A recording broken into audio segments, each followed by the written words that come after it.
Hi guys! So for today's vlog, tuturuan ko kayo kung paano mag-edit gamit ang Kinemaster. So ito yung Kinemaster na wala na pong watermark. Pero bago yan, kung bago ka sa aking channel, click mo na yung subscribe button and yung notification bell para lagi kang updated sa mga pinopost ko.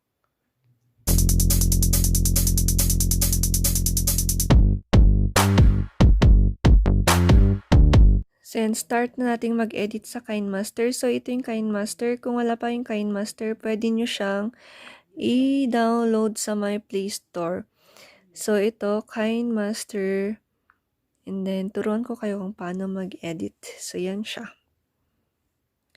And then, punta kayo dito para mag-add kayo ng pictures or videos. So yan. Mas maganda pag landscape. So ito, dito sa media, dito kayo pwedeng mag-add ng pictures or videos galing sa mga nakasave sa phone nyo. So, click nyo lang and then, kunwari, punta tayo dito sa pictures. So, yan, i-click nyo lang yung mga gusto nyong ilagay na pictures or videos. Pwede naman. So, yan. Click nyo lang. Kung, yan. So, kunwari yan muna. So, ito, dito nyo makikita kung ilang minutes na yung nalagay nyong videos. So, yan, 40 seconds pa lang siya. So, kung lalagyan nyo naman ng animation, ganon, or ng mga text, punta kayo dito sa my layer. So, kung lalagyan nyo to ng text yan, pwede nyo yung lagyan ng layer na image. Kunwari, pag image ang ilalagay nyo, click nyo lang yan and then, punta ulit kayo, pili ulit kayo ng picture. So, pag yan, yung gusto mong ilagay na layer, yan. I-click mo lang yan, ilagay mo dito sa my side. Ganon. And then, pag gusto mo na may animation siya, click mo lang tong animation. And then, pili ka kung anong animation yan. Kunwari, clockwise. Yon. Kung gusto mo lamang lagyan ng text, yan. Then, hi. Yan. So, yun yung hi na text mo. So, lalakyan mo lang siya, ganyan. And then, pili ka ng kulay. Yan, yellow, para makita. Yun.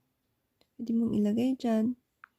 Tapos, kung gusto mong makita yung effect ng ginawa mong mga ina-add mong pictures or text, i-play mo lang siya. Ito, yung play button.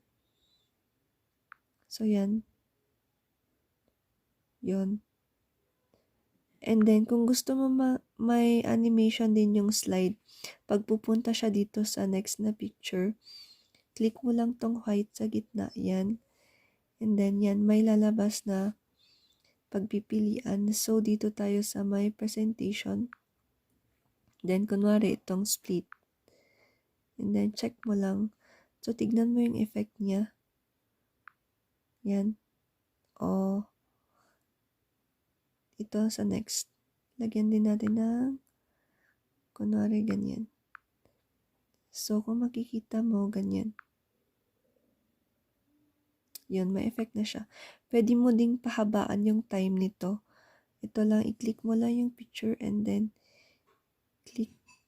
click mo yung picture and then click mo yung side. Ganon. And then, paglalagyan mo siya ng music, click mo yung audio dito. So, pili ka dito kung anong music yung gusto mo. Dapat yung mga music, hindi yung may copyright. Kunwari ito. Over the Horizon. I-check mo lang siya. Ay, wait. Kunwari, Over the Horizon. I-click mo yung plus. So, yan. And then, check. So, try natin. Yan, may sounds na siya. And then, kung gusto mo naman ng voice over, pwede mong i-click tong voice para voice mo mismo or i-record mo. Kunwari, babasahin mo, hi, I'm like that. Pwede mong i-click yung voice. And then, allow lang para makapag-record ka and then start mo yung video. Kunyari ganyan. Hi! Hello! And then stop mo. So, check mo lang siya.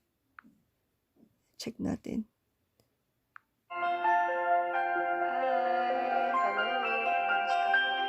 So, yun, may effect na siya. And then, basta kung gusto niyo ng mga text sa baba, layer lang. Yan, may mga effect din pala. Kunwari, ito, gusto mo ng effect. Pwedeng dito muna siya lagyan ng effect. Yan, color filter, basic. Yan, pili ka lang. So, yan, nag-dark siya. Ganon. So, yun yung simple edit ng Kinemaster. Pag gagawa ka naman ng thumbnail, pwede kang dito, meron ding option dito. Kunwari yan, pwede mo siyang i-capture and save. Pag magdi-delete ka naman, kunwari, papalitan mo or tatanggalin mo yan, pwede mong i-click yung picture and then click mo lang yung delete sa side yan. Yan. And then yung sounds pala, click mo lang yung sounds and then ito yung level ng kung gaano kalakas. So yan, pababaan mo lang yun. And then check mo. Yung text din pala, pwede mo siyang palitan ng, pwede mong lagyan ng animation. So, try natin yung letter by letter. And then, gusto ko ng font na yan. So, yan napalitan na. So, ganyan yung edit mo. Hi! Hello! And then, stop mo. Tapos, pag isi-save mo naman, pwede mo ayan. Click mo lang yon. And then, click mo ulit siya. Tapos, ito. Ilagay mo yung yan, export. So, pag export mo siya, masisave na siya sa phone mo. Kaya, kahit i-delete mo dito siya sa Kinemaster, okay lang kasi nakasave naman na siya sa phone mo. Yan, hintayin mo lang masave. Oops, nag-off.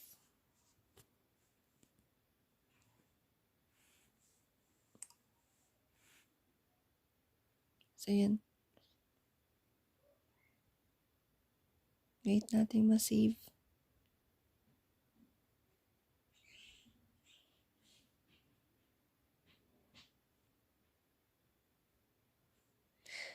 Yun. So, pwede mo nang i-back yung Kinemaster mo.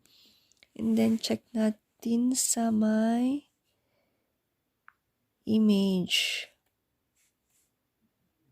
Yan, sa my gallery. Export. So, sa export kasi siya pumupunta. So, yun.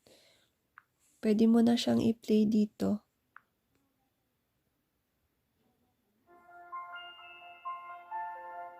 Hi! Hello! And then stop mo. Yan. Yan na yung nagawa nating video.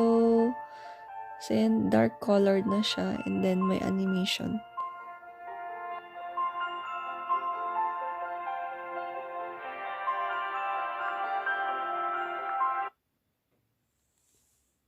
Thank you guys for watching. See you sa next vlog ko.